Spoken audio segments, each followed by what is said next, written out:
anh canh cho các bác rồi nè. Thật đấy. Anh thật là bây giờ kìa. Còn bây anh tục nước nữa.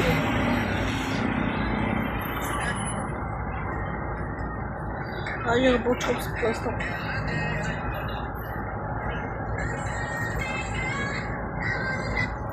Lừa anh phải một bạch tuyệt. Hả? Lừa anh phải một. Đấy đấy. Anh trai về sáng phim mà phải anh ngồi bán ở con. Anh cho anh ra bên đừng làm mình. Đó phim mới chơi hàng.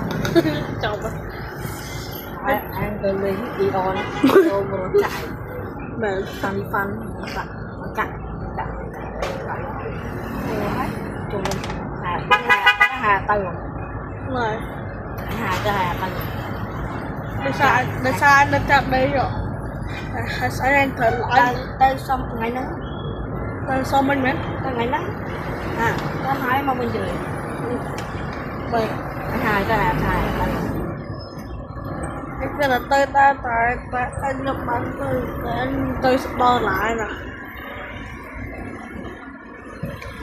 mình cũng đã tới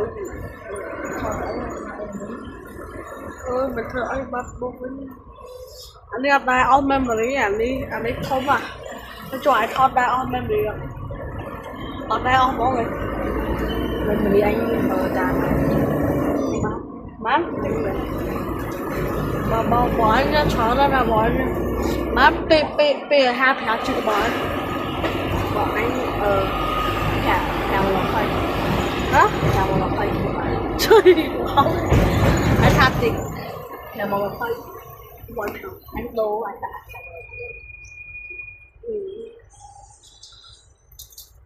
đố số nào vào một cái mà dạy cho người ta ông có hạt nào ông thường được cái này trong ấy phải từ hoàn anh đã một hai chút cái công mà anh thấy là anh đang cái làm gì anh đang có free rồi hả? cái free rồi cũng là dùng này rồi là phun luôn đi bắt mồi nè mà ông có thế à anh mà cả đi tao ăn nè tới bàn chân chân đi trên hàng này có người xung xạo hả? có trong đó không bật chân